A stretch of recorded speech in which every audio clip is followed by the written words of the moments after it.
Oh my god, yes. It is time. Are we gonna win? I think we're gonna win. I feel a win coming on. It's kind of my sensation. Kind of my sensation.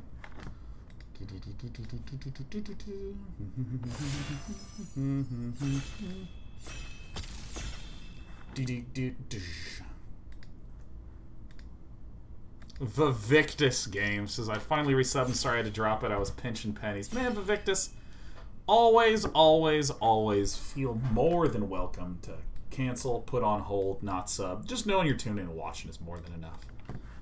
I know plenty of people go through monetary struggles.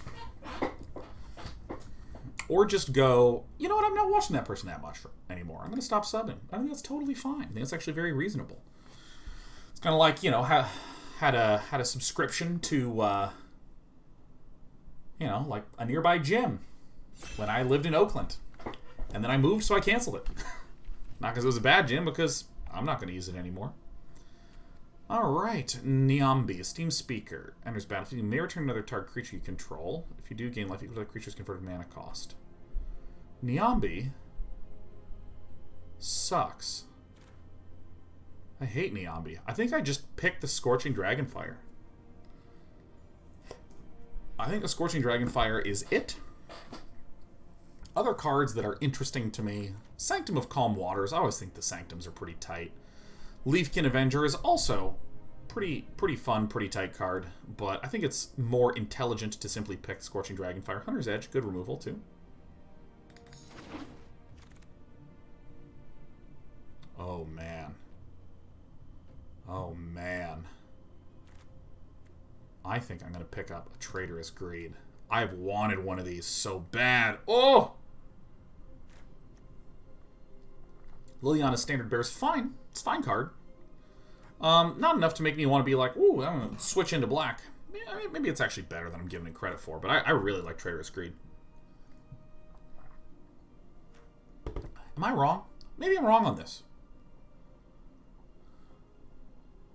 Maybe I'm wrong on this. Maybe I'm wrong on this. Actually, Liliana's Standard Bear is pretty tight. 3 mana, delete a thing. This is only good if we're trying to close out the game. God, I gotta be honest. I just think this card's fun as hell. I kind of want to just pick it. But I think that actually probably the better choice is Liliana's Standard Bearer. I think it's better. I think it's just a better card. We can draw, we can remove. It's very versatile, it's very flexible. I think that's fine. And just like that, we get an incredible prowess card in Jeskai Elder with the Scorching Dragonfire. Farts. I think Jeskai Elder is...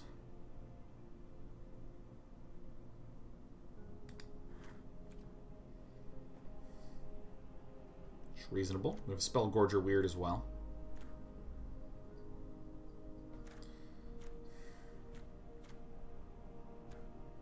We also have a Gale Swooper. The fact this is a 1-2 and not a 2-2 kind of hurts. I think I'm going to get the Weird as just a creature that becomes large.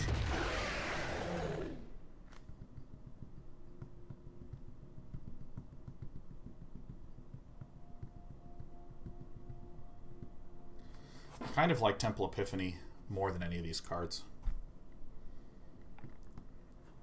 Witch's Cauldron, sack a creature, gain a life, and draw a card. Eh. I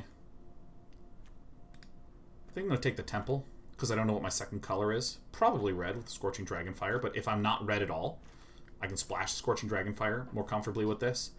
Is there anything I'm devastated to give up? Like, I mean, not really.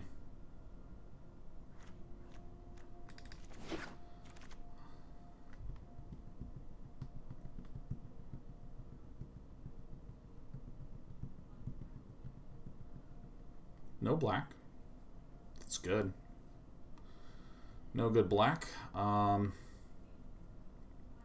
of into a lot of these white cards. I like Daybreak Charger.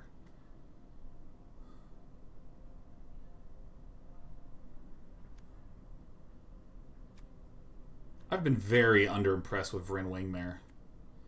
Again, also Anointed Chorister, I'm kind of surprised at how potent this little fucker is.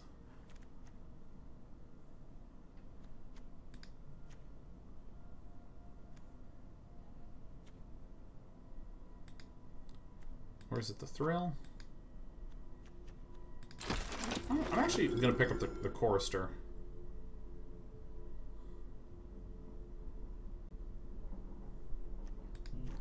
I think people really undervalue this card. See the Truth is kind of fine. Look at the top 3, put 1 in the hand. You know, whatever. I like this. Draw 2, each opponent discards 2 cards. I actually like this one quite a bit if I can get some good defense in here, which I do have for black-red.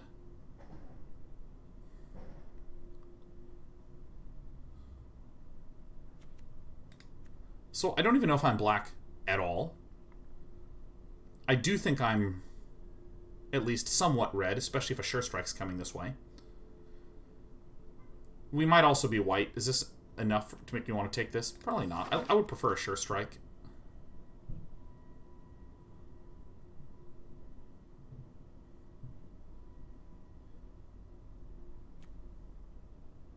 Do I take maybe the Bloodfell Caves here? I think it might be time to begin to pick up some white. I mean, this is just a 2 damage flyer. It's fine.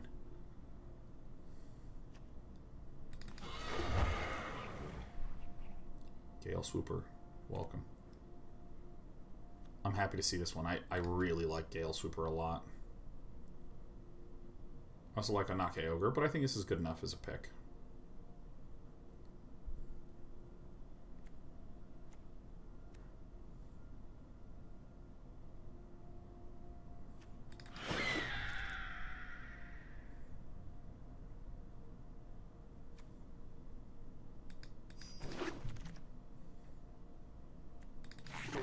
We're looking not black.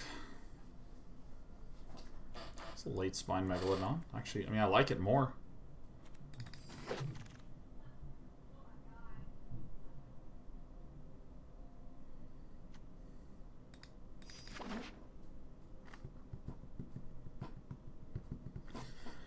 It's looking like something.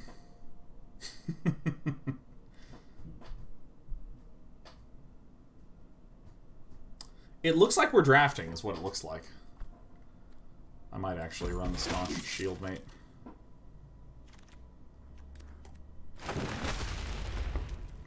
Basri's Lieutenant. Absolutely incredible.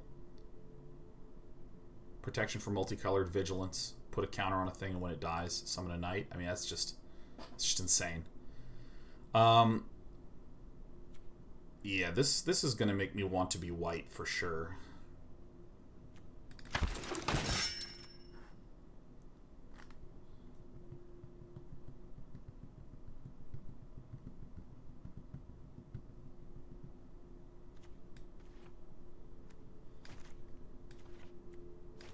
There are no red cards.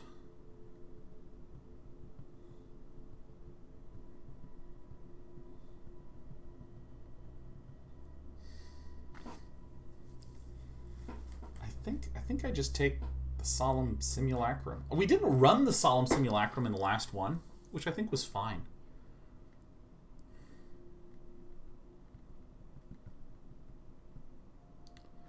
But I actually think about this removal's probably the one that I'm interested in. Pass it along.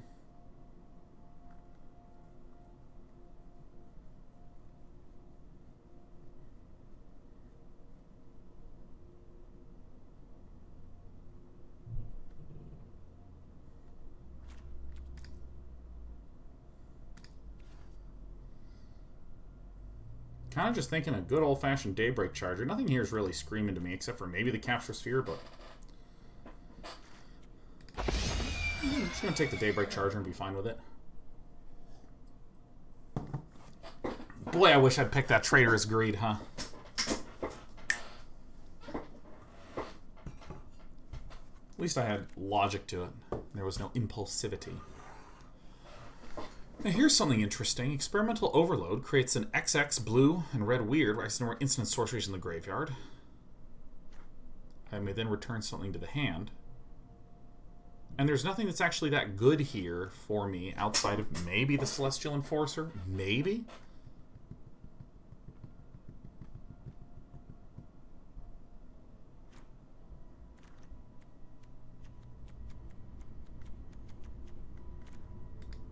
I have this temple, huh? This card's actually sufficiently good. I think I'm gonna give it a try because there's a broad question. Oh, nice. There's a broad question I have, which is how. A broad question I have is, can I splash for something that's like really good? Yeah, I mean maybe I actually just should have been keen on picking up the black cards. Red is looking weak for us, actually. I mean, Bullhound's actually, like, sick, but I think maybe I should have ditched the red midway through and then maybe splashed for just the... Jesus.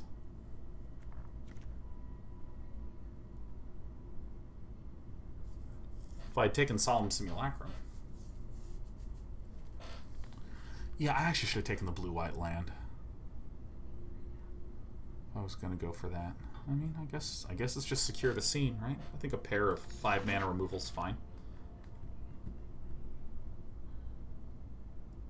Fuck.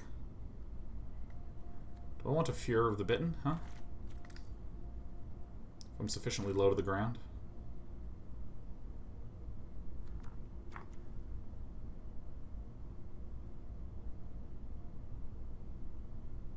Do I want the Warded Battlements? I just want a good old-fashioned Hobble Fiend. Jesus, I have no two problems. Yeah, I want that. Whoops. Scoot over, scoot over, scoot over. I mean, that's... There we go. There's a thing in the colors. Zoinks. Another Sure Strike. But we also have a Concordia Pegasus.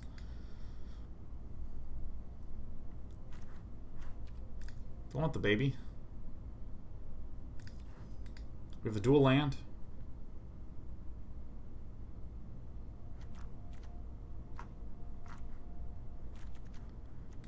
I'm gonna take the dual land, man. Who gives a damn? Alright, Warded Battlements. Let's go. Let us fight. Another staunch shield mate. Hell yes. Our deck is looking weird. Our deck is looking weird. Tranquil Cove. Perfect. Look at us. Look at us. We can easily splash this Experimental Overload. We can go 3 color. We're actually close to being able to go straight 3 color. Still wish I'd gone into black harder. Ditch the red. Like, this card kind of sucks. Goblin Arsonist kind of sucks. Staunch Shield Mate fucking blows. You know, I'm going to take the Tome Anima since we have all the blue splash.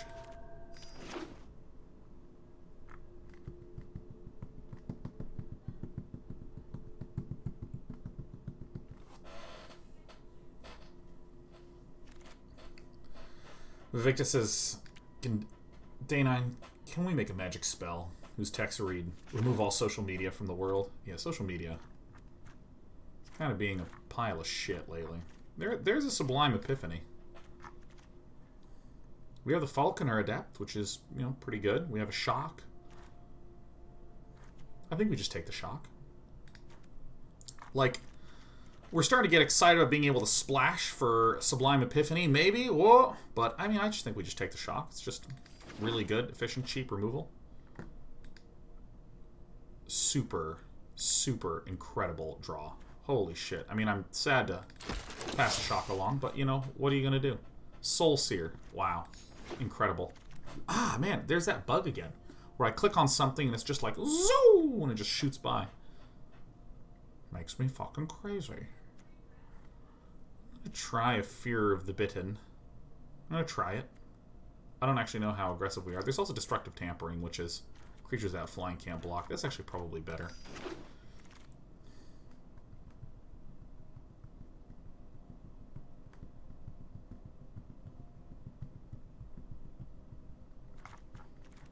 Dude. It's Steed time. Here's another swift response. Alright, guys. Pack 3 is removal. It's removal.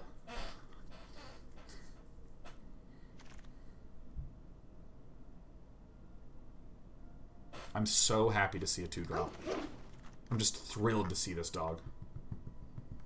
We might get on our pick 9. I actually think we're going to get a good white card.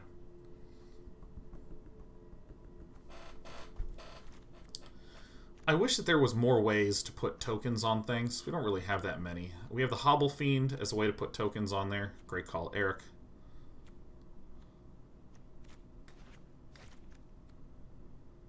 Spellgorge are weird. You know what that'll do? Oh, hey. This is an XX, not X+1/+1 counters? Shit.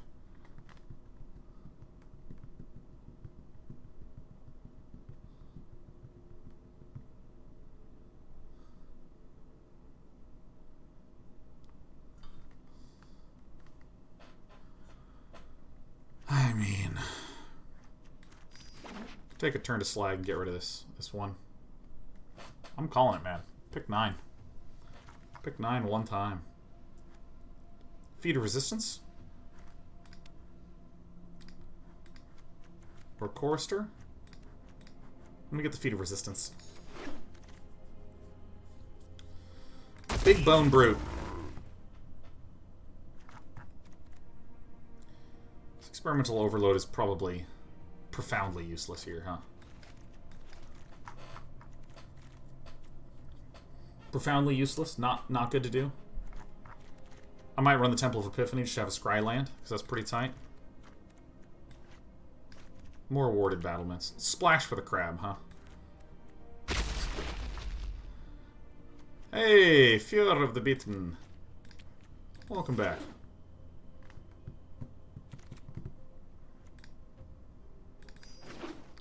Might run a dub.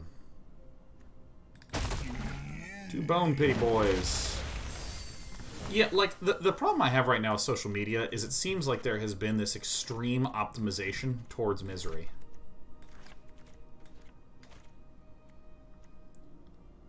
I feel like there has been this deep research into making it feel as bad as possible.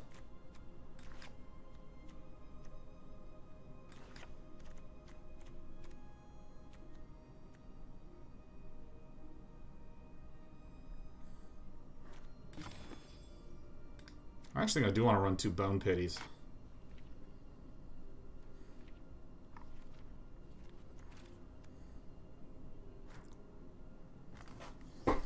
I also kind of want to run this Destructive Tampering, so maybe I'll cut Bone Pitter. Yeah, looks good, huh? In terms of removal, we have... Let's look at the creatures. Sure Strike, Scorching Dragonfire, Feat of Resistance, Soul Seer. Yeah, we got some good tricks. We got some, you know, the creature curve kind of starts at 2. End up with a Bone Pity friend. Pity pal.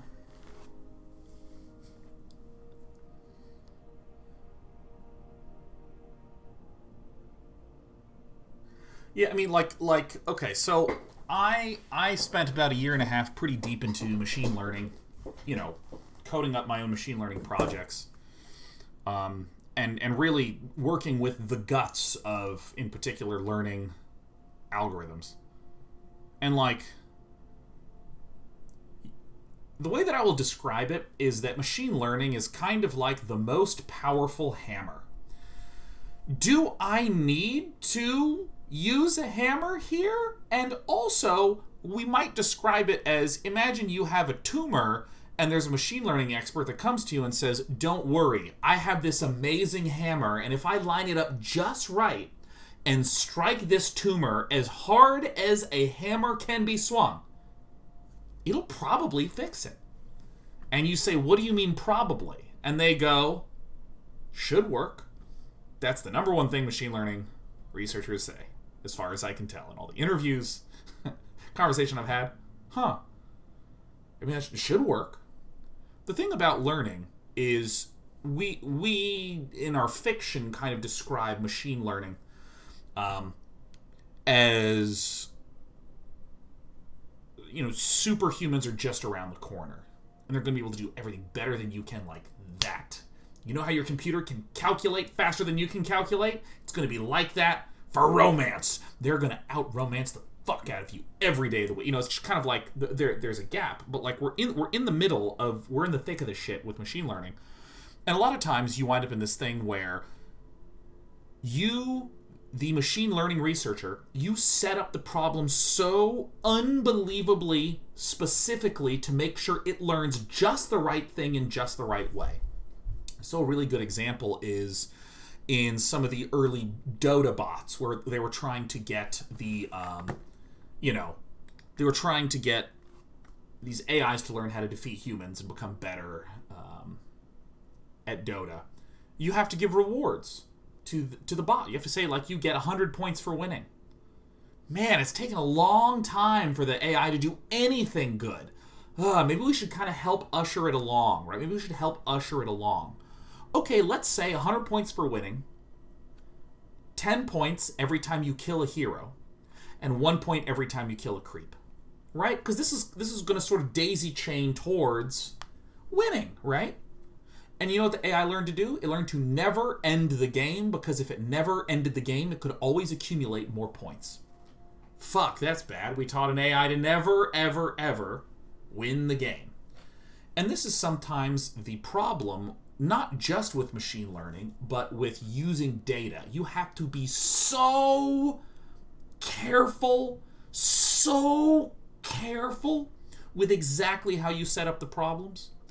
And there's been issues that have been discussed with respect to social media, where it's like, okay, I am a 26-year-old that has just been promoted to senior developer, okay? And they say, hey, you've been doing a good job.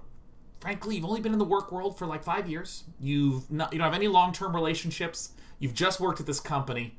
You've just been focusing on this shit. And you know what? We want you to figure out how to increase engagement. And you say, what's engagement? And they say, that's up to you, Sean. We want your team to do something that makes engagement better, because we see people aren't on our social media platform as much. So what do? I go, I don't know, maybe the amount of times that somebody posts on a particular thread is a good proxy representation for they're engaged. So I try to just do stuff and connect things together and display maybe on a news feed, or kind of automatically show to users things that I think will cause them to post more. So you know what I do? I actually increase engagement. People were on average posting 3 times per thread, and I made them post 5 times per thread.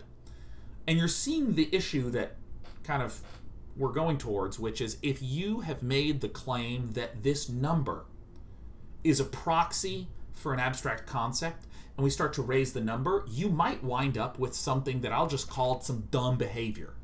Dota AI bots never finishing the game is what we would call dumb behavior, or more accurately, bad behavior. It's bad to never end the game. You want to end the game. We want you to win. Okay? And the bad behavior in social media is often the posts that we choose to engage with more often are the ones that are making us angrier. Anger is often the strongest motivator for participation. I'm mad. I am really upset and angry about this. So I'm going to keep posting. So all of a sudden you wind up with just like all the posts on all my feeds are all about the biggest drama ever. And it's horrible, and I just like want to get away from it. So I start like unfollowing things and start following other things. And then my other,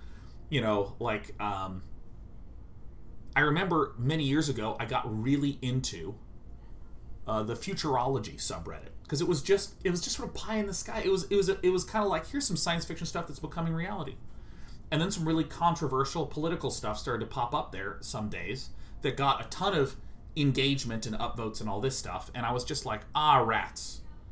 I no longer have this sort of fun thing to look at. I'm not going to say that it's bad, because obviously if people are looking to develop future technologies, how that interfaces with the political landscape is something that's really important. But, as a dude that just wanted to get away from the constant endless noise, I was like, shit. I mean, this is part of the reason why here in this very channel we have a number of policies to just try to keep stuff cheerful. Or I shouldn't say cheerful, try to keep things very focused. Focus is probably the good word. Like, for instance, we don't really allow links to get posted in the chat almost ever. Posting links is almost fully value neutral. It's just a sharing of things. But nope, we want it to just be a place where there's chatty. You want to do chatty stuff. people start to have a debate and there's any heat at all, boom, we step in. Hey, guys. Let's... You know, like that sort of thing. I'm firing this off. I'm going to stop. I have no idea what my deck is. Actually, let's take a peek. You know, there's things like that that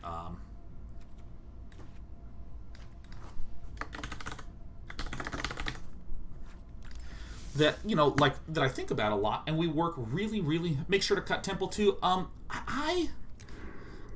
actually deliberately keeping Temple. What do you think about keeping the Scry land? What do you think about keeping this? I'm treating it as a red Scry land. Yeah. And we should have 7, huh? 8-7. Let's give it a go.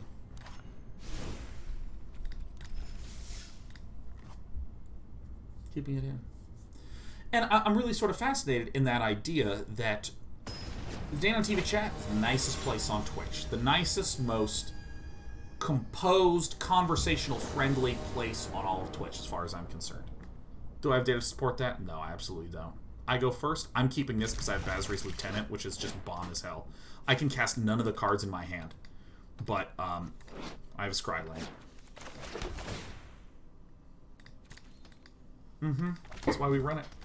It's really nice. And we spend considerable time and effort trying to actually sculpt and craft that in a way that is not really technologically scalable. Here's a great example. Ghost Stalker's in this chat a lot. And you know what Ghost Stalker does?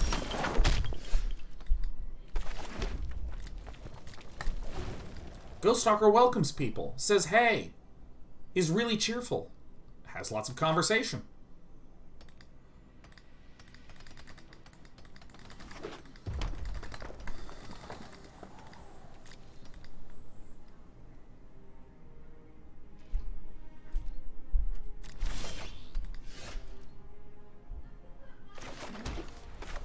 You know, I'm going to Gale Super before I Basri's Lieutenant. I don't really want this to have the +1/+1 counter on it, because it's so fragile. This also feels like there's a removal spell in here. Sure. But, like, Ghost Stalker's friendly, cheerful attitude and regular participation in the chat is one of the core ways that we here actually get a friendly community. And I mean, like, when you start having, like, a Discord where there's a lot of people, the larger it gets. Frankly, the more cheerful, friendly people we need to help continue to push out cheer and friendliness and welcomingness. And that's very hard to scale technologically. Now... Oh, yeah.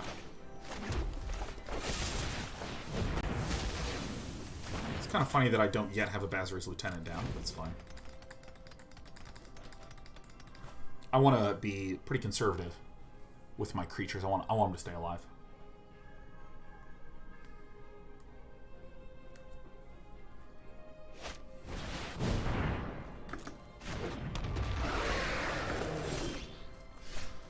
All right. Let us get the Lieutenant.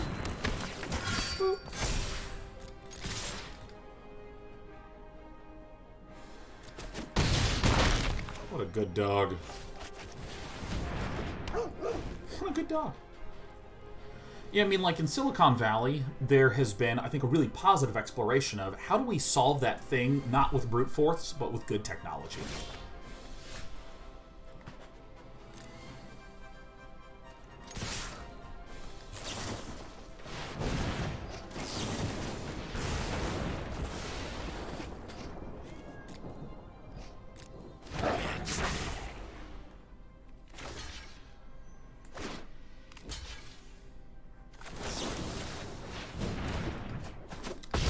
Looks like a good board state.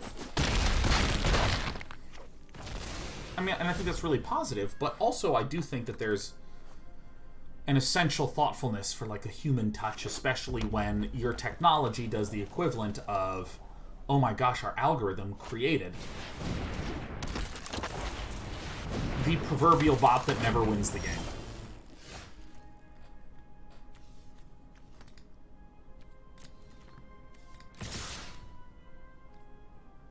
So let's see, if I swing out, this is 4, 5, 6, 7, 8, 9, right?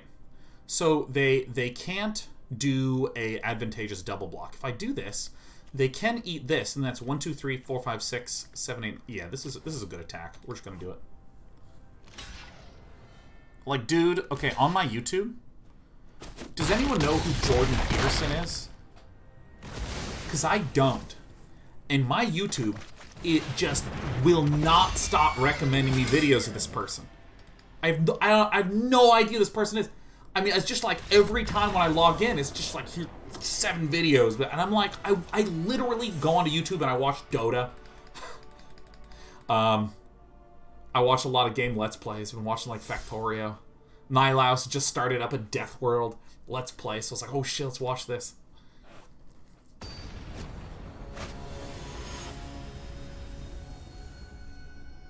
I have no idea. I have no idea, and I keep being like, don't recommend. Stop recommending to me this person. Is this hand good or is this hand bad? I'm gonna keep it. I think it's bad. Dude, please, I'm too good.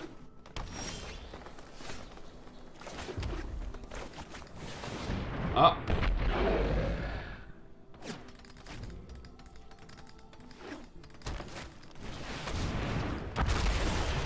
I like legitimately don't understand the YouTube algorithm a lot lately. Get him. Oh, wait, I messed this up, didn't I?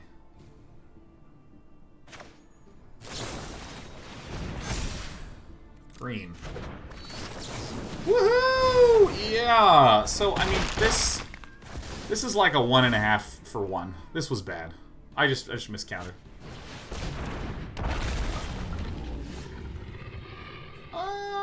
I mean, what are you gonna do? You kill one and it comes right on back. You know, what can you do? Because I can devour some shit to make it bigger.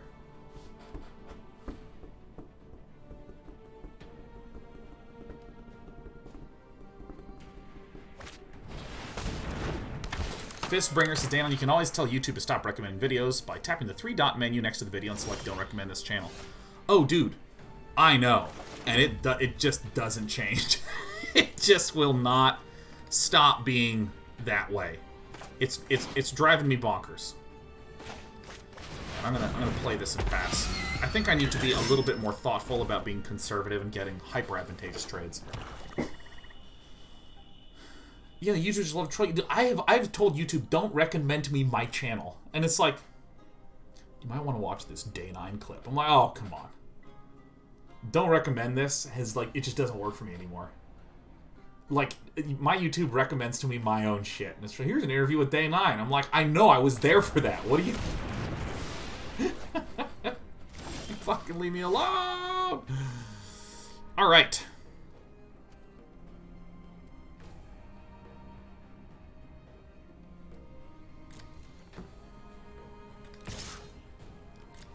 Is this a thing?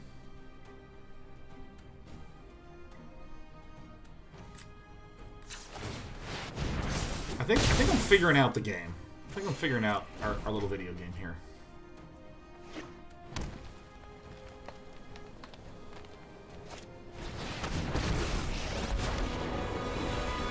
Like a farmer fertilizing crops. Perfect. I've got fun, friends. Perfect. Smurfect. Strategic patience.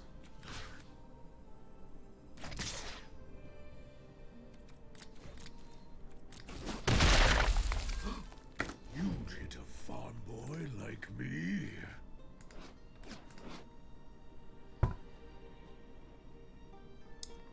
Oh yeah, that's what happened. More creatures on me, so put a counter on it. I don't know, man. I don't know.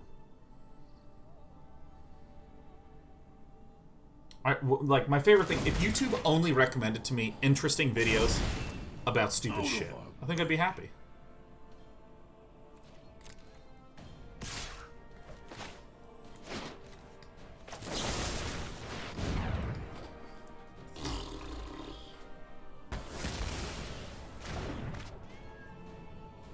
I just want videos that are, like, really, like, oh my god, there's this channel.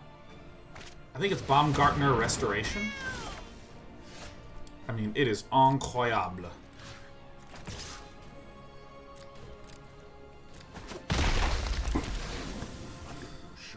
I love it. It's this guy, he just restores paintings. And he just talks about, like, I just had to... I was really doing a lot of chipping here. Just, I really needed it. Really need this thing to get chipped.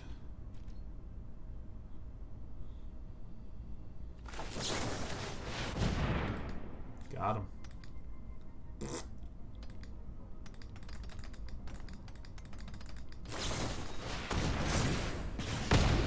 You fuck.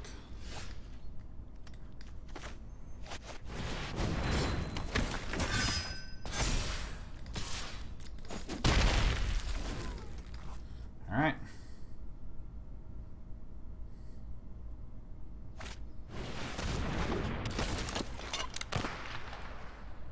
I'd sale free booty. Free booty, free booty, free booty.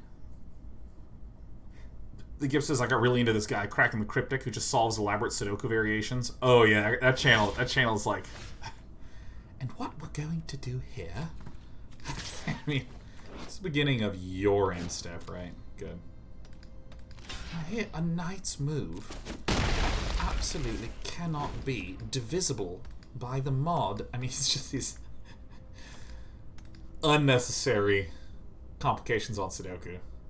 It's fascinating. It's fascinating. This old Tony's really good. This old Tony's good. Yeah, Crace's Cracking the Cryptic's video on Sudoku with only 2 numbers on the board was great. Yeah, that one was fucking hash brown tight. Got it all working.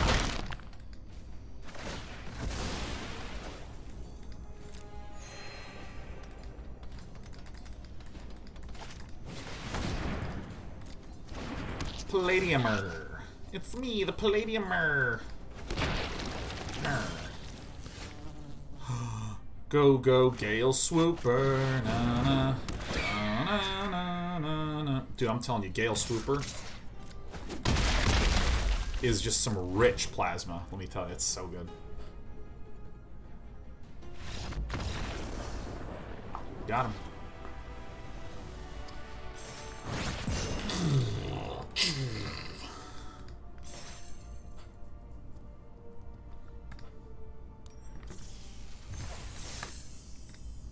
We're winning games. I love just interesting topic videos. And I really like when it's interesting topic videos that go deep, because there's almost what I'll call, like... I'm keeping it. You can't make me not keep it. I have so many ways to eventually build up might. By the way, yeah, Summoning Salt is the perfect example. Summoning Salt speedrun videos are... I mean, that might be the best YouTube channel ever created. Summoning Salt. I mean, holy fuck. It's like 1 hour long videos going deep into the history of speedrunning on a particular game. Talking about all the various specific widgets and idiosyncrasies of the game. I mean, it's amazing. Like, I really like those really deep ones. Or like sort of fiddly DIY videos that are like, here's this kind of tiny little obnoxious process for trying to just make sure that this plant sticks to this polyurethane but doesn't die. There's also what I'll call pop topic videos, which is you know, like, hey, here's a quick 3-minute video about why vinyl stopped getting made in 1982. And you watch it and you're like, alright, get thee gone.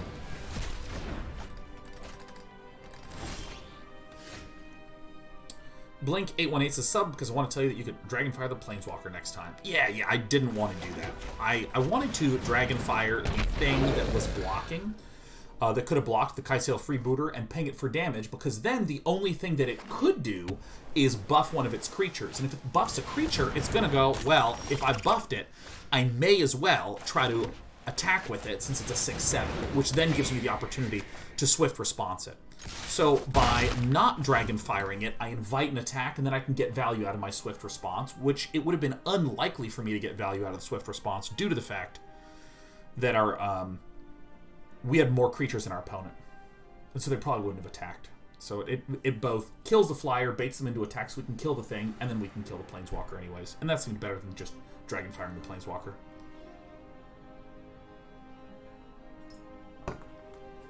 HM Haribo says, conspiracy. Sean makes dubious plays to entice subs and more chat interaction. I've actually, especially in Hearthstone, I had real issues and stresses around that, for sure.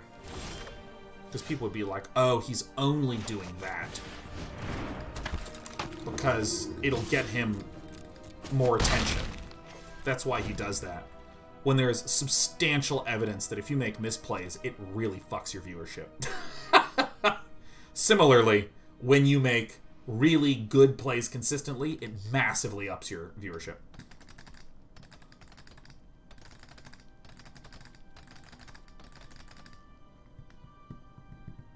Legend VT. Just hosty rated us. What up, Legend? What is up?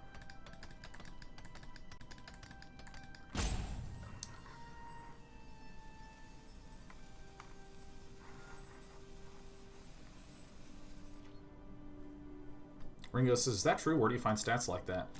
It's pretty easy to find analysis of, you know. You can track... I think I want to block this with the Anointed Chorister.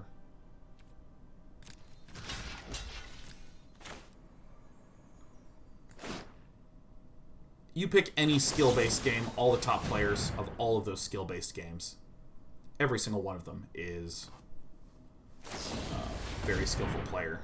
This is getting insubstantiated. Alright, well, I mean, that stinks.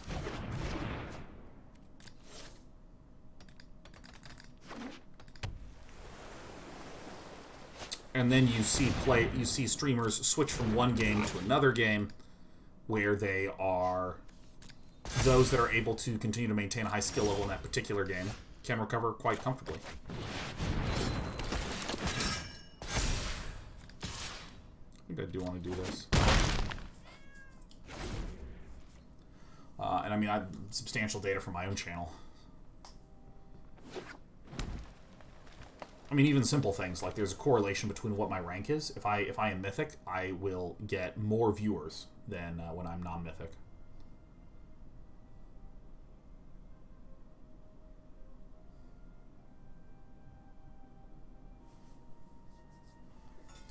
Yeah, I mean, like, pretty much across the board, good play, high-level play is one of probably the #1 most desirable thing in viewing gaming content on Twitch. Even things like Minecraft, people that are doing really large, elaborate, like the deep version, like the high-level version of Minecraft.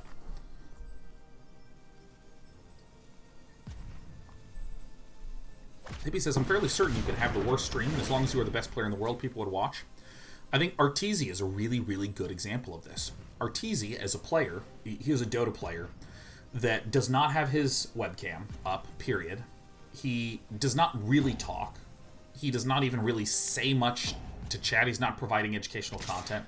He just plays as, like, the #1 ranked player. Protection for multicolored. Titanic growth is a bit of an issue. You know, I'm going to offer the trade. Because I can just blast the Truffle Snout with a red mana.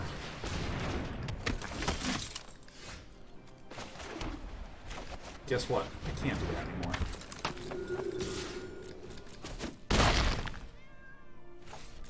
And Arteezy gets, like, fucking insane views. I mean, he has, like, 30,000 viewers tuning in. I mean, he's incredible. He's absolutely incredible at Dota. I mean, like, you just watch him play, and you're like, Jesus. He's cheating.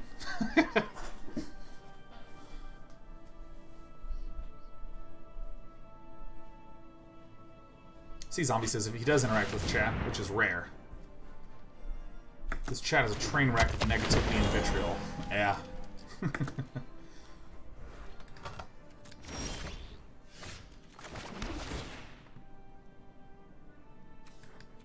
Don't need it.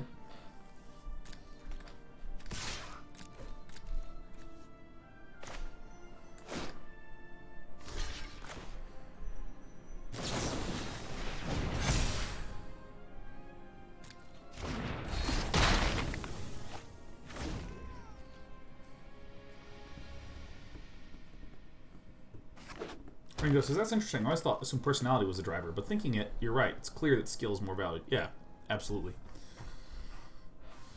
Absolutely.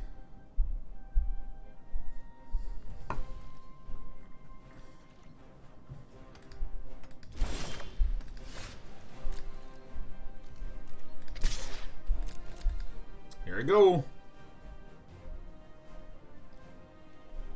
Oh, shit, this guy can give that flying. Fuck, I fucked up so bad. Fuck. I literally just could have killed this. Oh my god, shit. Or I could have killed that. Oh my god, fuck.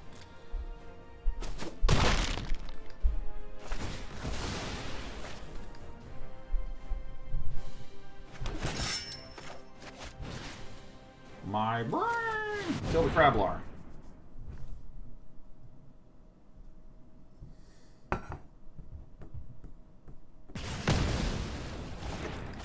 Get this one out. More mana is good because we can eventually get the Anointed Chorister to swing for 1 billion. I mean, his position's still good, but regardless, I can't believe I've done this.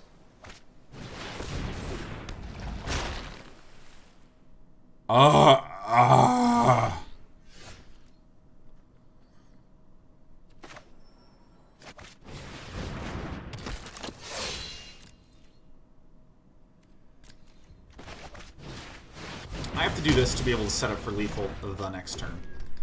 Because we have 1, 2, 3, 4, 5, 6, 7, 8 that we can get through with just one blocker.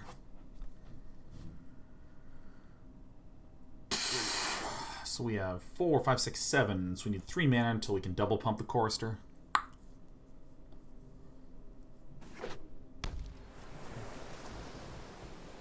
What can you do?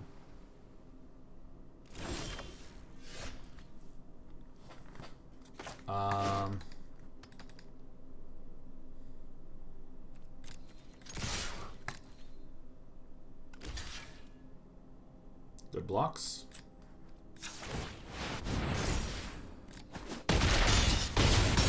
Okay.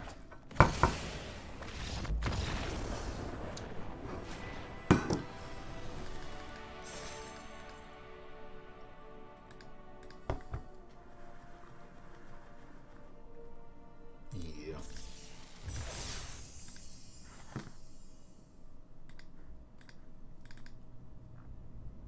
You're a nut.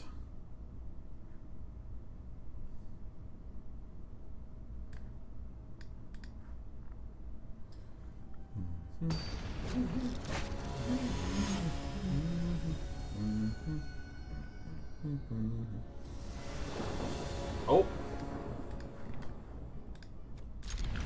We got it. Look, we got a handful of removal. It's great. Oh god, a bear. Just sub for 75 months. 75 divided by 12 equals a good time. Get thee gone, Illuminati. Alright.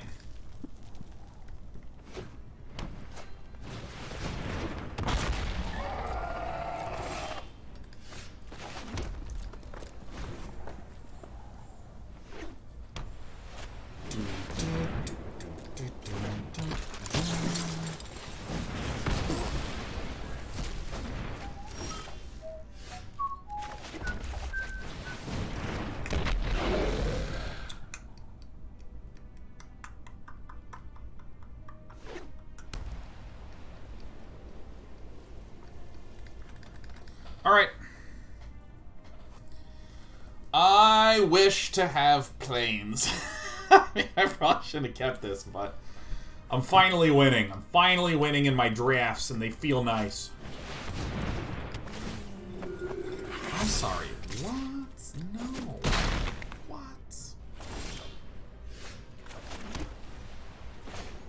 This is a good dog. even better seer. Drowsing Pteranodon is very good.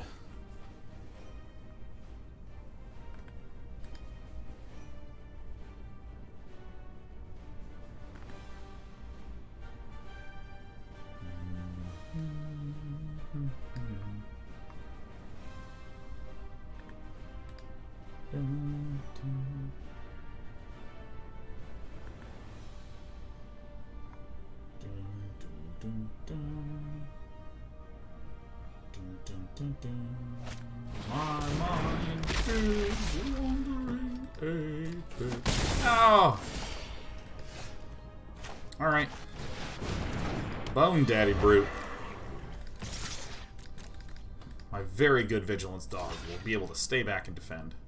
Ah, got him. I guess I'm really happy I ran a Bone Pit Brute. I guess I'm really happy. Illuminati dog. Swing again. See if I care.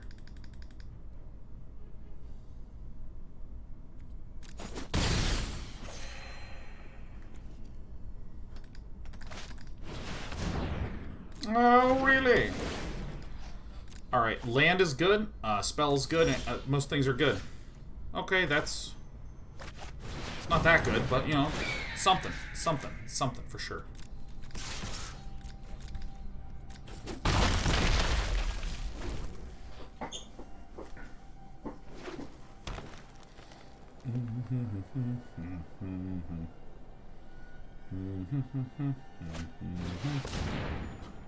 Oh my gosh, is this an all-in on the Basri's Acolyte deck? I mean, that's pretty good.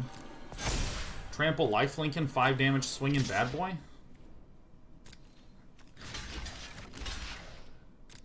Alright, like this. Does this have fucking trample? Damn.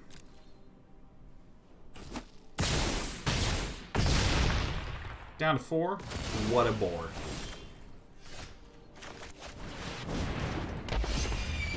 Alright. Get in there, flapping buddies.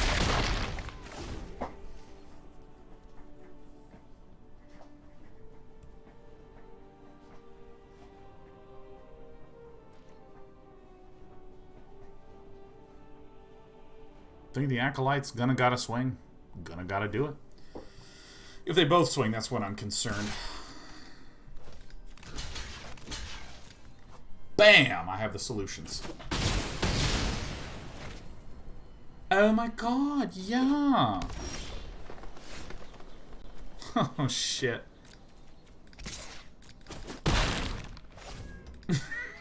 Shit!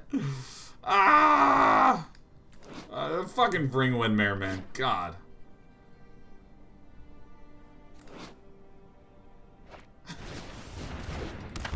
It's Coruscant time.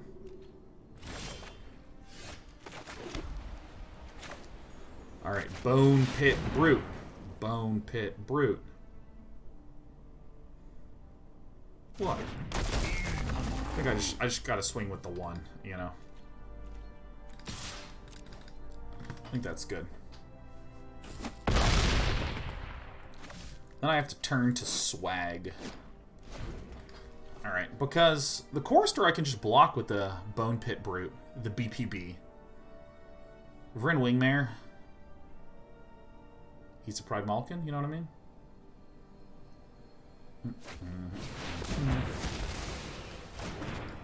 Holy shit, that's not good news. Even a little bit. It's bad news. Okay? It is bad news. Oh my god. No! Yes! No! Okay.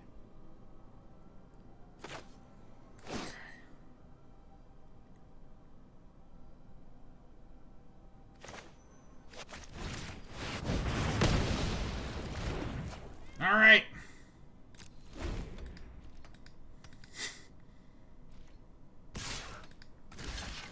Got him. Now this, you love to see this. Oh yeah! Oh yeah! Oh yeah! Oh no! So I've used like all of my removal, huh?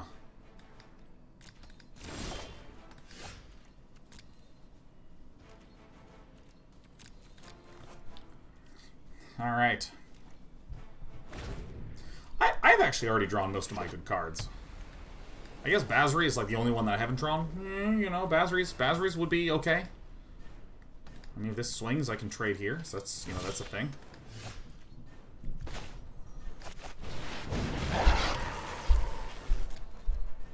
Can't really swing with a single card. What can you do? Alright, let's just hope Illuminati loses connection to the internet. I think that's our out. Let's hope Illuminati, all of a sudden their fingers turn into, I don't know, like overcooked noodles. And they just like can't like manipulate the mouse because it just keeps getting wet. Let's hope that. Let's hope for that for certain. Fingers al dente.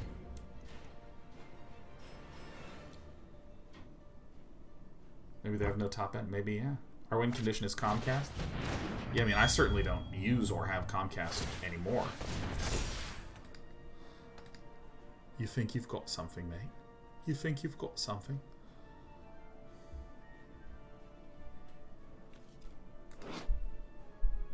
Oink, oink.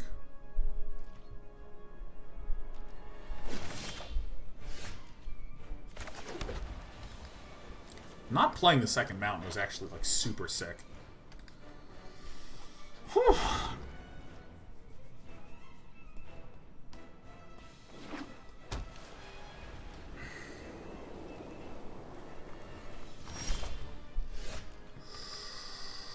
You love to see it.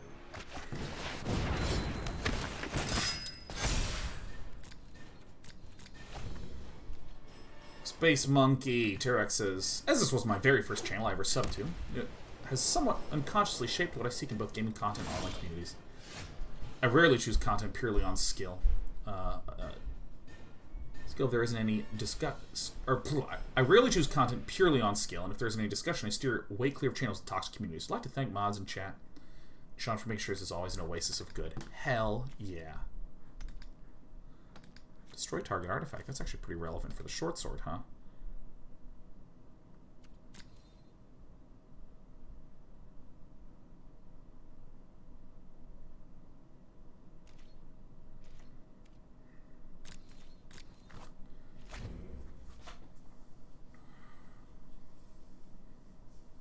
Yeah, maybe I should swing with the Daybreak Charger. I get the Jam Fog swing now.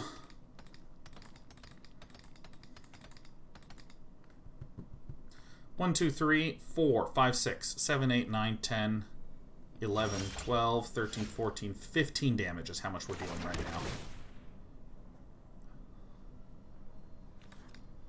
Something better than the Seasoned Hollow Blade, I think.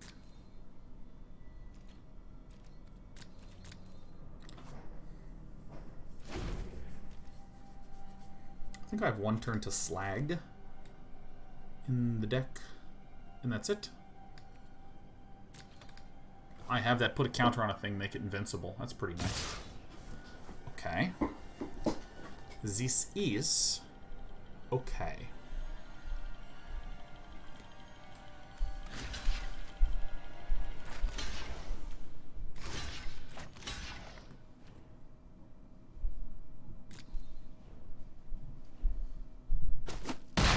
Wait, what? This is sorcery speed? Holy shit, this is sorcery speed! Oh my god, fuck!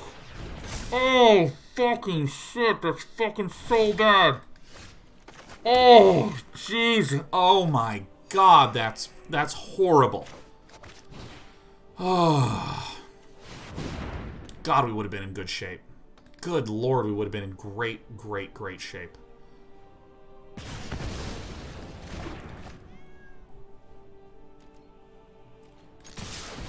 Ugh.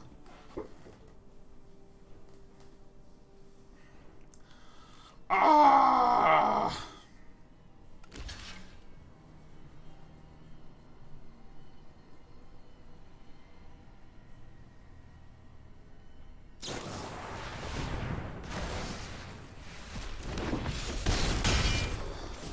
Okay. Okay.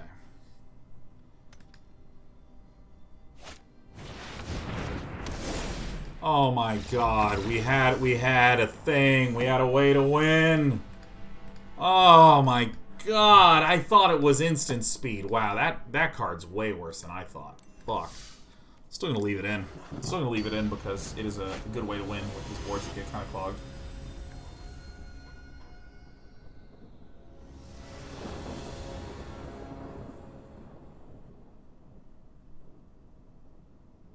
God, I keep feeling like it's Friday, even though it's actually only Thursday.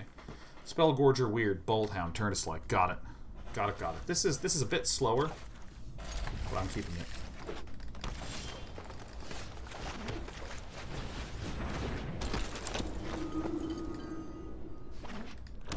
It's only Thursday, yeah, man. Get in there, buddy.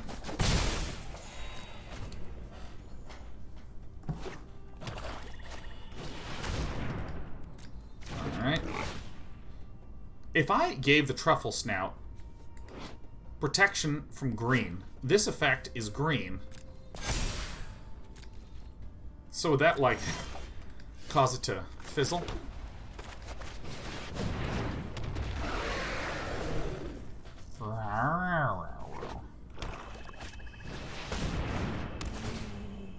It's not a target. Oh, it's a replacement effect, huh? Oh, bless. Ow.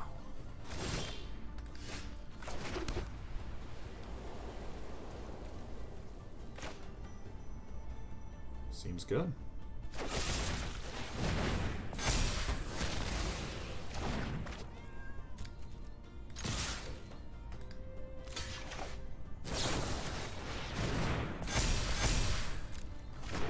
I guess it's good enough. Eat some things, build some counters. Garrick's Uprising. Yeah, that's a good one to see. We're happy to see that. I mean, this is a shitload. And then I turn to slag the next card that's plays, and it just is great. Farts. Nice. Cool.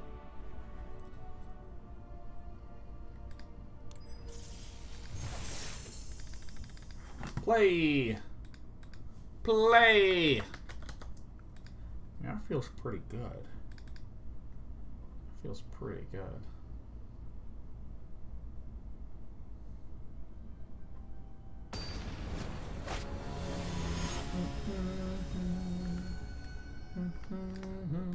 I mean, that was like the most Boros game that maybe we've seen in our entire lives. Now this is the kind of hand that I was pretending that I was having in the previous keeps, but this hand is straight plasma. Oh yeah.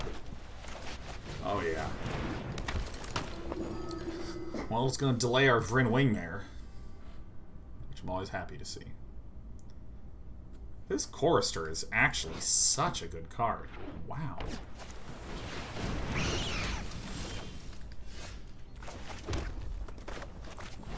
Seasoned, hello. Next. No, next. Chandra's Pyreling feels more of like a constructed card.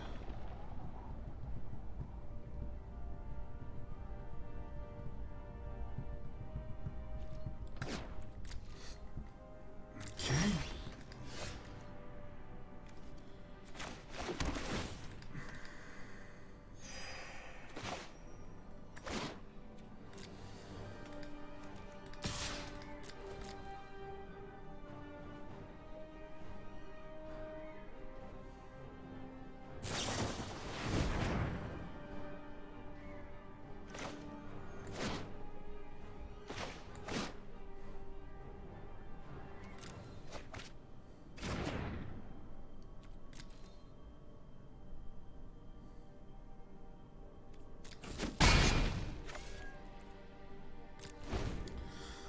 Okay, looks good to me.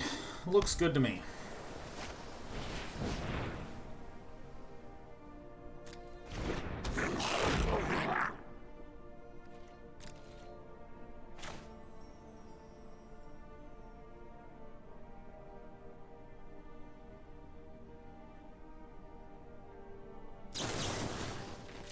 Kill the Arsonist, actually.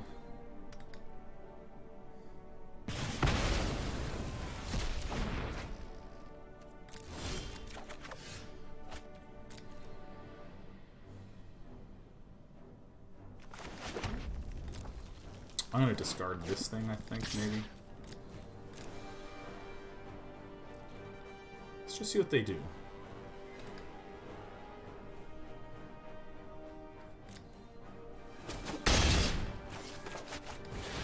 Alright, we're building up a board.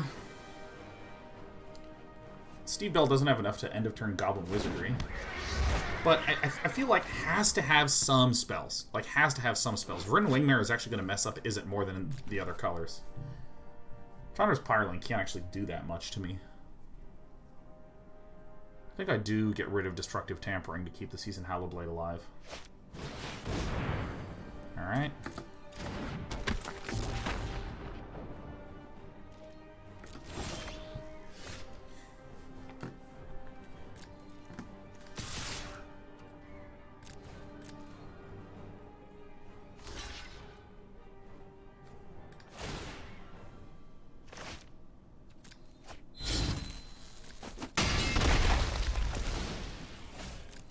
Cool.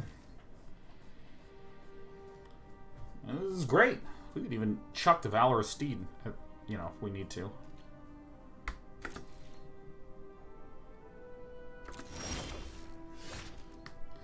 And I think we do.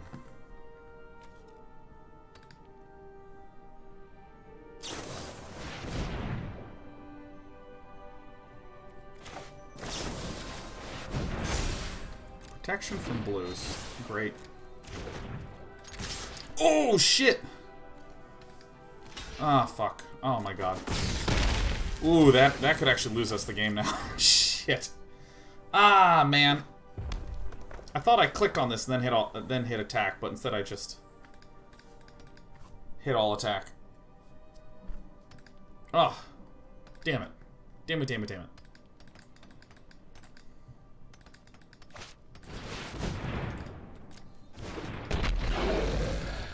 It's actually fine.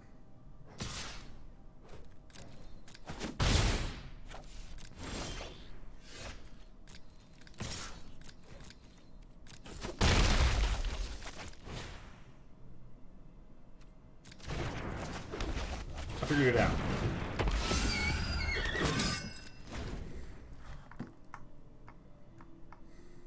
Damn.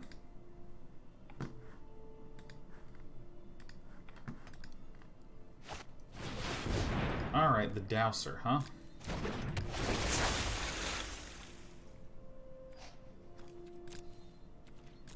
Yeah, I mean, if it's a Frost Breath is the way that villain can stay alive, I mean, I'm okay with that. What if I swung out here, huh? The Vryn Wingmare would run the risk of dying. I want to keep the plains because it is ammunition for our Seasoned Hallowblade.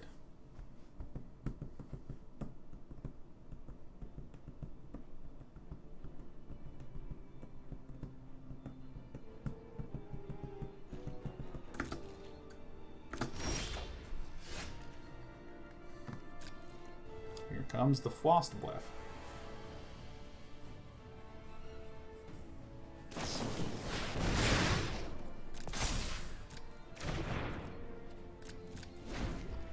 Looks good to me.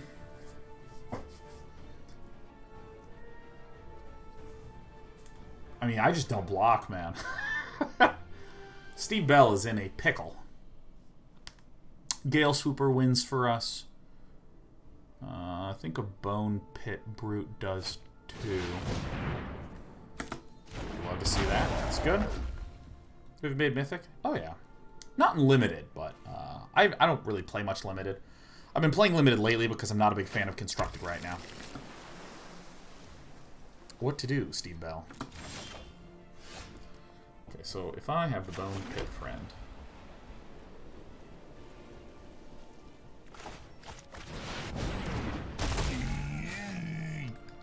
If I swung, this would get sacked and that would get killed, so...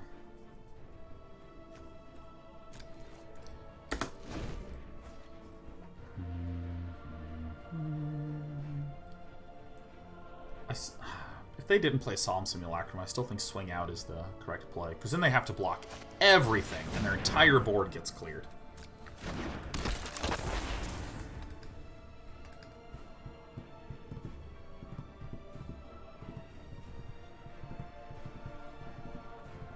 You can sack kill that, that's fine.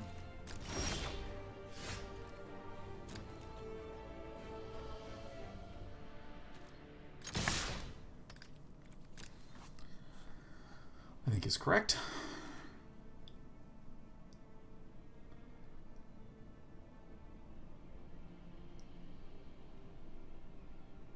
Bone Pit Brute has Menace, so it needs to be blocked by 2 things.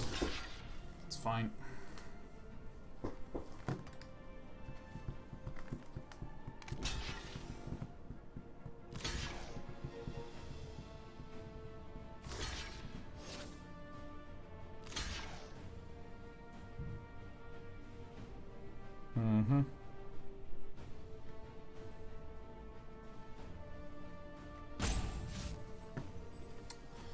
Yeah, I mean, I don't... I mean...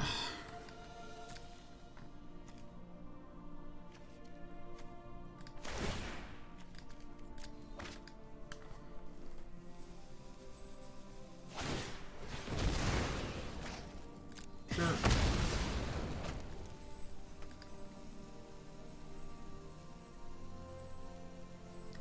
I don't know of a way that Villain can win this.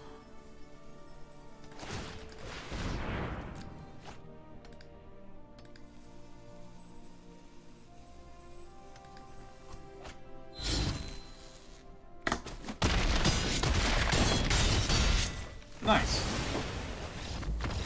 Shock is it, and like even then, their whole board gets annihilated. Alright. Our Boros deck is doing things. It is doing things.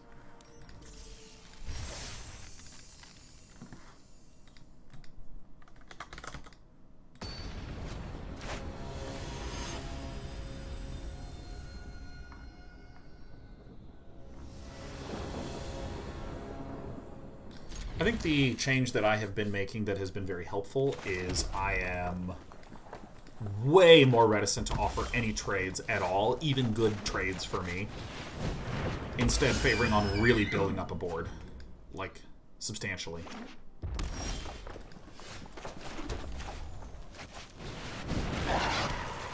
I'm gonna prefer to get the damage in now, instead of playing the Spellgorger weird to, like, greedily build up charges and shit.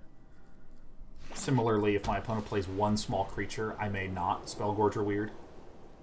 I may just go Scorching Dragonfire, Seasoned Hallowblade.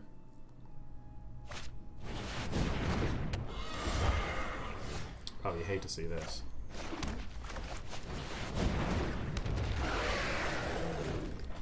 Same story as before you. Youngfire17 says, "Sup, man? Hope you're having a great night." I'm feeling good, because I'm taking tomorrow off. I have like half a day of work in the morning, which is fine. That'll be good, positive stuff. And what is the deal with this guy? Can't attack unless you control 4 or more artifacts?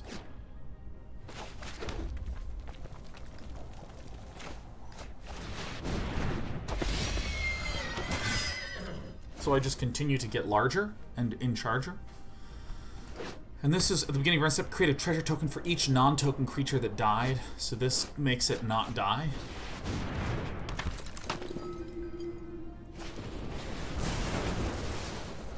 Well, farts. Maybe I should have played the Scorching Dragon Fjord.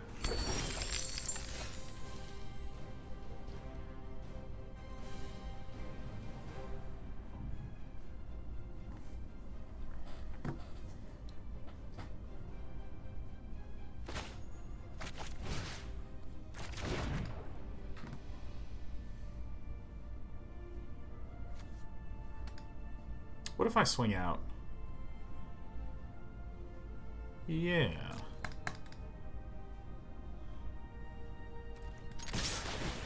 Seems pretty good. I think I should have done this sooner.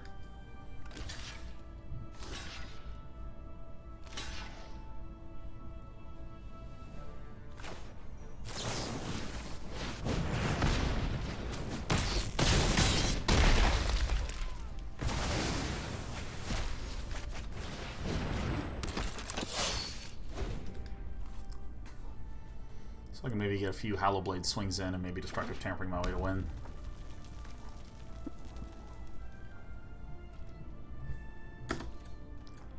That's all fine.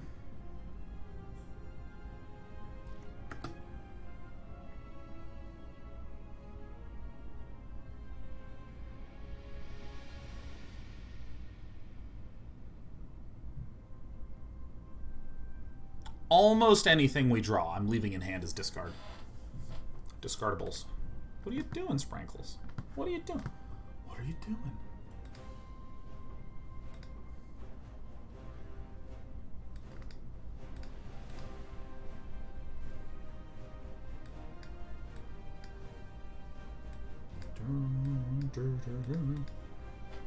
Yeah, maybe Sprankle's hands did turn into noodles, Commander Cookie. That's a good point. Hi Techniques says, how are you, Dana? I'm actually feeling better than I have in a while. Better than I have in a while. I think well, okay, so I have not really taken any time off. Outside of, like, I'm ending today's show early, you know, like... Oh! Outside of, like, that sort of stuff, like, I've taken, like, no time off. Bring it on. Since start of the year. Shit. We don't beat that. We literally need to draw precisely turn to slag. This we don't beat this card. Well, we did it.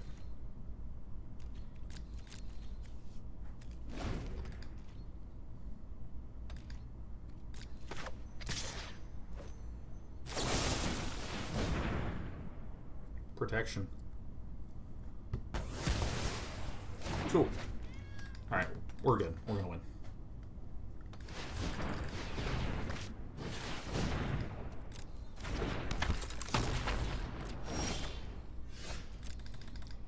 Season Hallowblade, go! Turn these lands into combat tricks.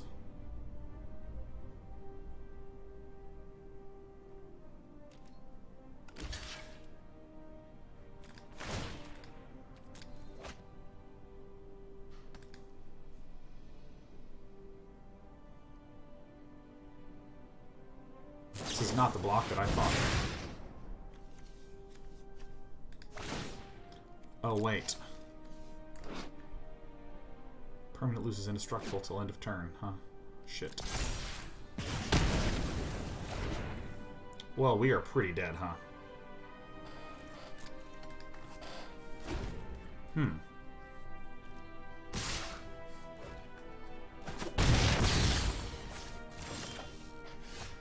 Ooh, yeah, that'll do. That'll do just fine. That'll do just fine. Yourself. I mean, if I can, like, Gale Swoop the Bone Pit Brute, man, that's great. Oh my god, the Bone Pit Brute, the big Bone Daddy. Basri's Lieutenant on a Bone Pit Brute would be pretty good.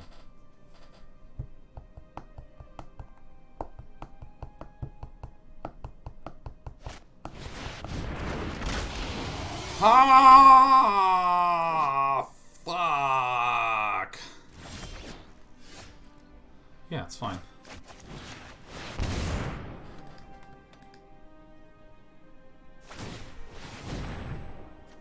It's total. It's like not a deal. Kind of wishing this were something different. I think Destructive Tampering's maybe terrible. I think I need to cut that card. You got it, man. That's good. I mean, that's good for us. It does bode well for. Oh yeah. Thanks for leaving the 2 white mana open, my friend. Thank you. Thank you warmly and kindly. In he goes.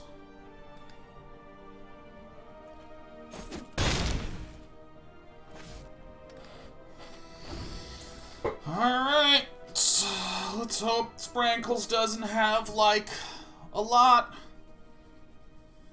I mean, you know, like, we got just, like, there's ways to win, there's ways to lose.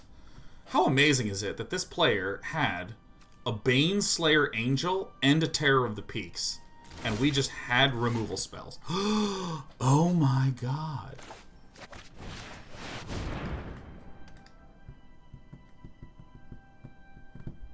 We kill this because this has menace, so it can't be blocked.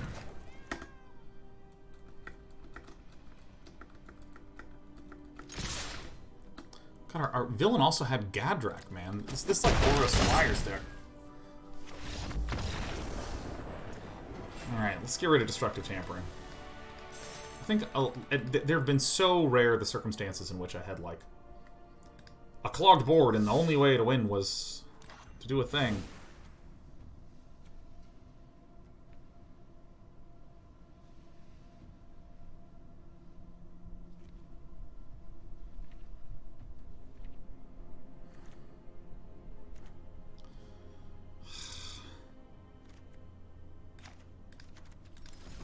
That feels about right.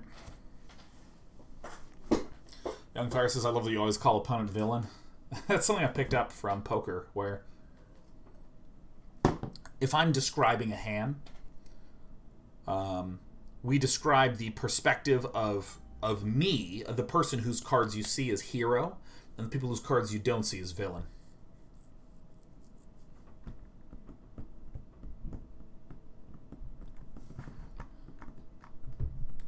I think it's between the warded battlements and the secure the scene. I think it's between those two. But I want the warded battlements because having the 1 extra damage feels like it's been a pickle for us a number of times.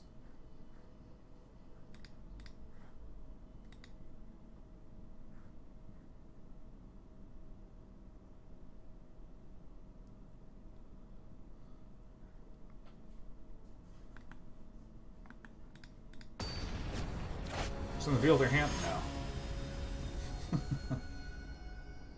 No. It's just a villain. A villain in here. Oh, that's a hand. Oh my god, the plasma. The absolute plasma.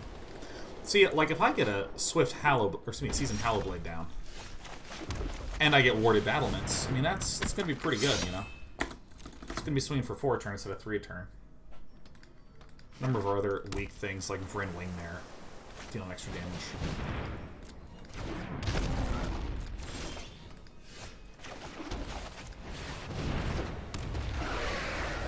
I want all these cards. I want all these cards. We might have too many swift responses. See ya. It's tragedy. You know what I mean? That's all it was. It was tragedy.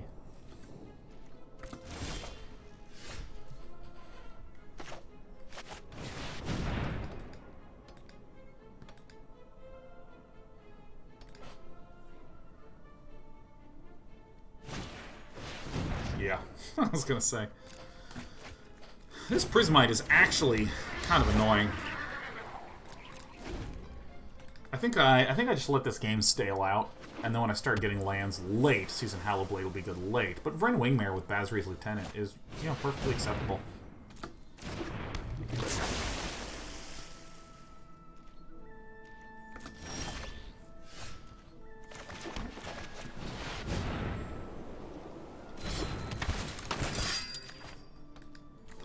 Like, you know, honestly, putting a +1/+1 counter on a flyer in a Boros deck, I mean, again, Dangmoot says, I would be swinging anyways. Opponent doesn't know that you want every card in hand. The problem is not that my opponent doesn't have the knowledge. The problem is that blocking for our opponent is absolutely correct. You absolutely trade a Prismite for a random card in hand. Absolutely forcing this block is fine. Regardless, if it's land that gets discarded, it's still a fine block, because this card is absolute trash. So causing it to force a discard is actually pretty good. And for that reason, there's no good attack for the Seasoned Hallowblade right now. That's the problem. That's the problem.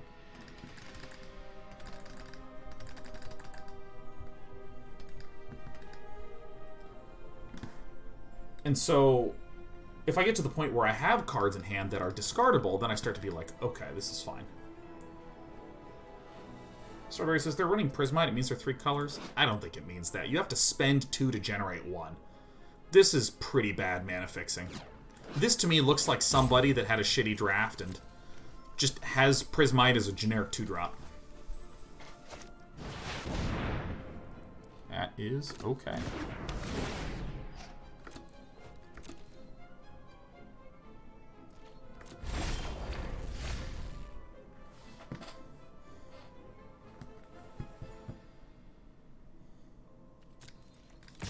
Alright, we're winning. We'll just chill. If villain plays a big dude, Soul Seer takes it out.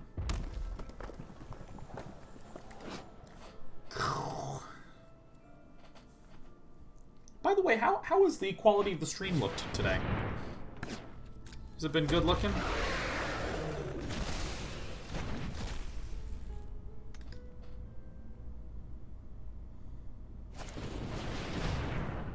Sucks.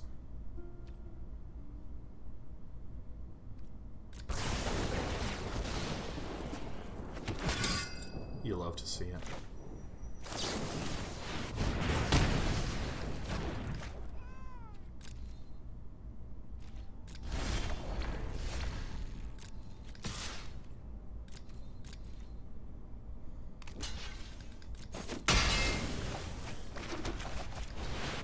Bowser's Lieutenant is still out, so, I mean, it's going to be able to get +1/+1 counters on it, anything. Crablar. Crablar is good. Crablar is quite good. Feat of Resistance.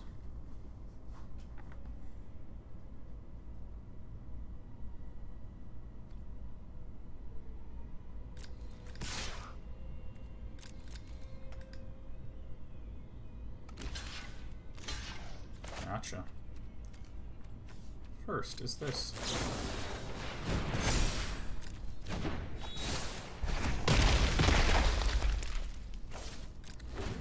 So, I guess I just need land Soul Seer. Gale Sweeper's good too.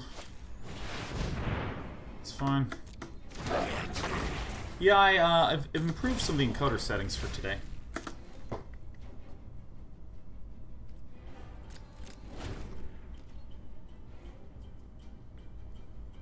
St. Lovejoy says, so this whole time I have been reading that as Wisconsin crab. I mean, you can bounce this if you want. Alright, that's fine.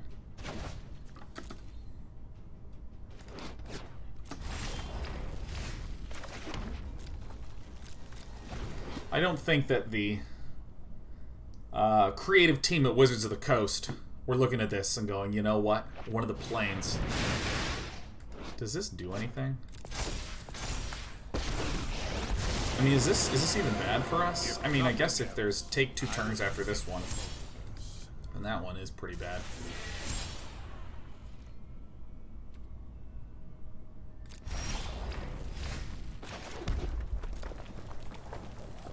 Wisconsin.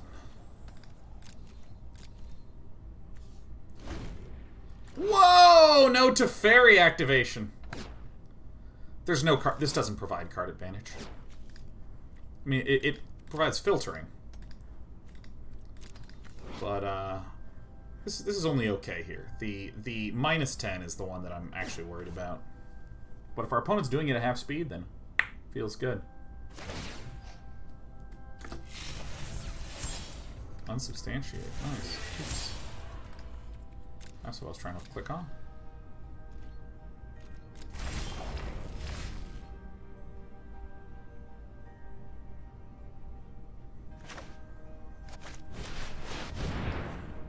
Could be counterspell, but it's fine.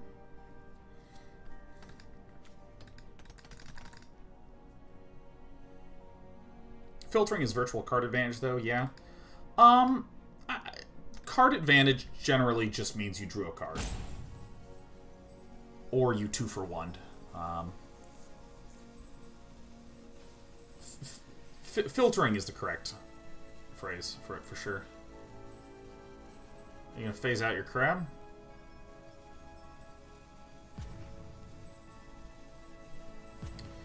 Conceptually, you should think of filtering is better than not filtering, and card advantage is better than filtering.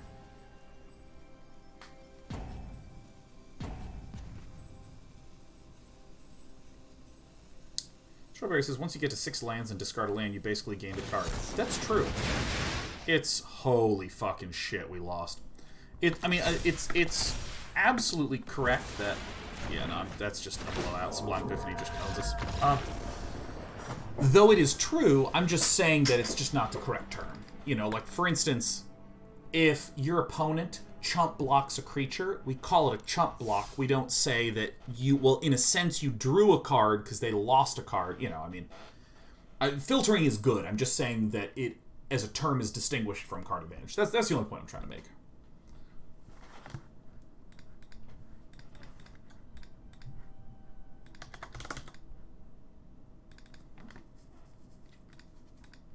Alright, can we get the 7 from heaven? That'd be nice. That would be nice.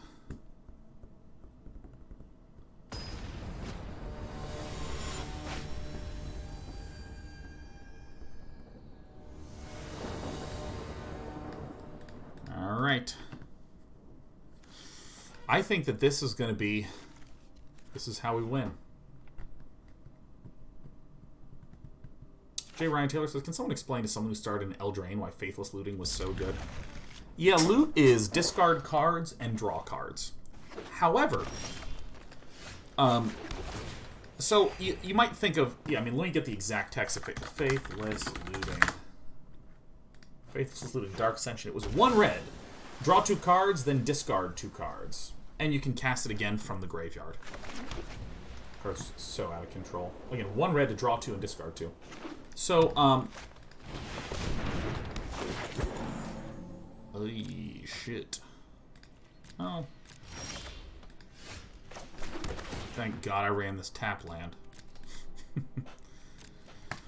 So the reason it's really, really, really good is that there are a lot of decks that benefit from having things in the graveyard.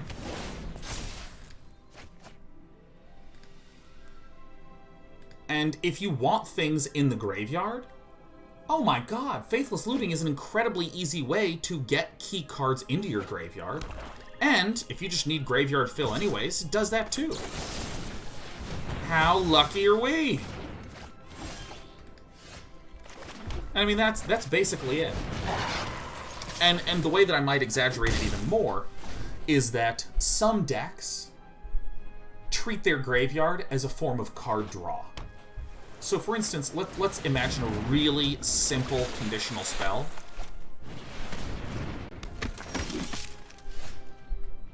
Shit.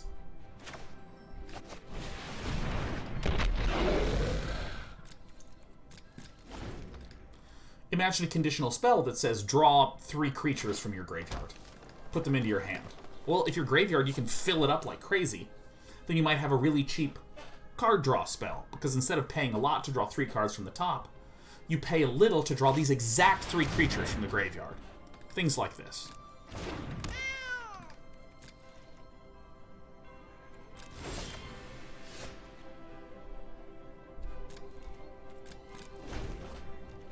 And that's what made it so powerful. Is that you had decks that could do really powerful things if they got shit in their graveyard. And Faithless Looting for 1 red, draw 2, discard 2? Holy crap, that's incredible.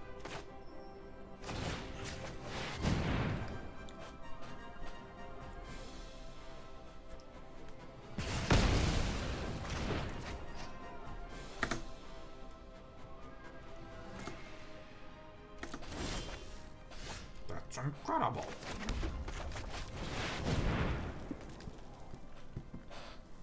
And that's it. That's the whole reason.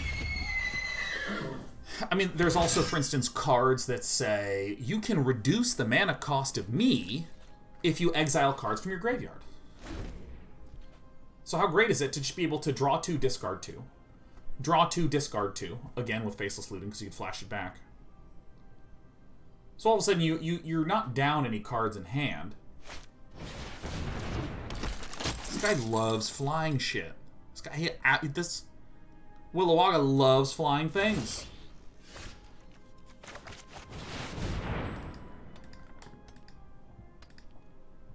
Who's wide now, Willowaga?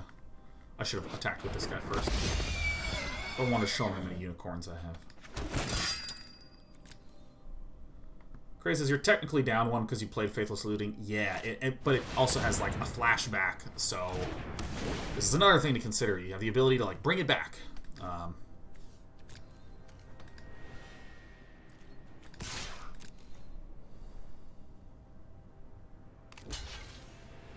Got him.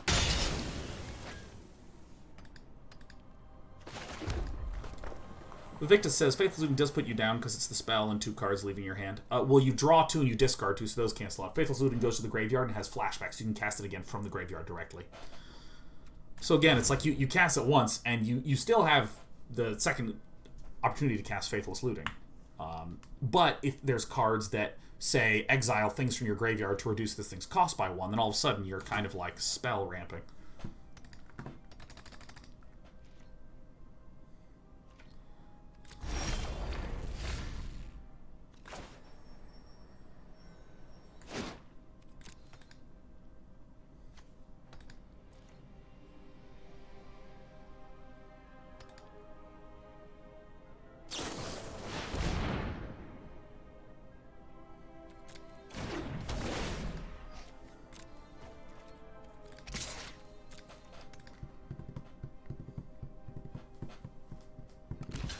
Perfect. You'll love to see it.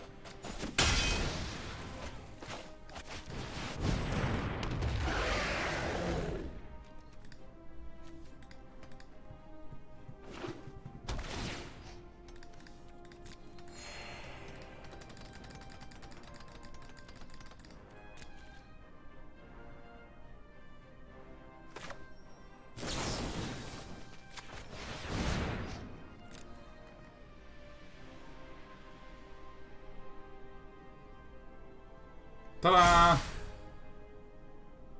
Feat of Resistance. It has a capture sphere on it that is blue. And I wish not to have it. Blue.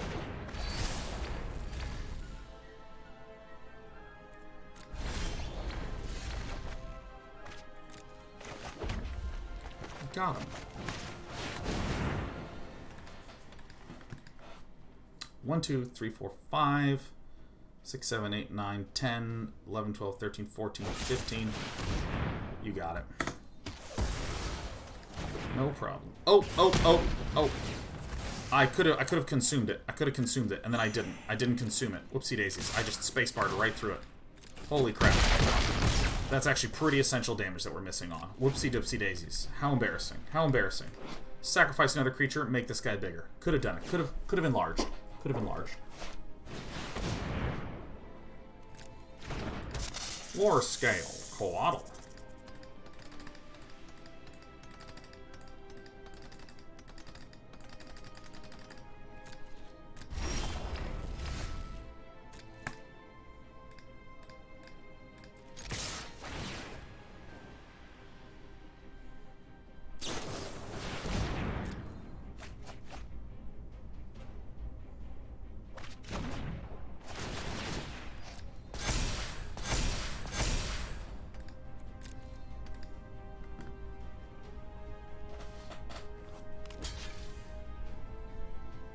One, 2, 3, 4, 5, 6, 7, 8, 9, 10. Damn.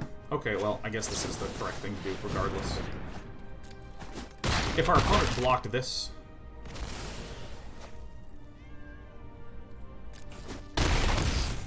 Man. I would have had lethal if I had consumed the other thing. Rats, rats, rats. I would have had lethal if I just consumed the other thing. Because then I could have eaten this Valorous Steed as well. So it would have done 1 damage the previous turn. Our opponent would have been at 2, and we would have had 1 more power. And then we would have consumed this and dealt that.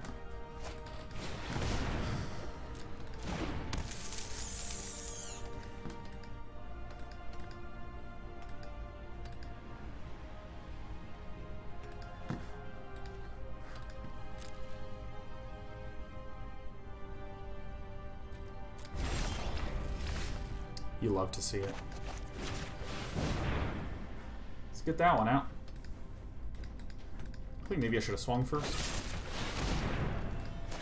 I did it! I ate it! Yes! 7 wins! Bang. We making some mistakes, but we definitely played this out way better than previous Boros lists. Oh. Ending on a high note.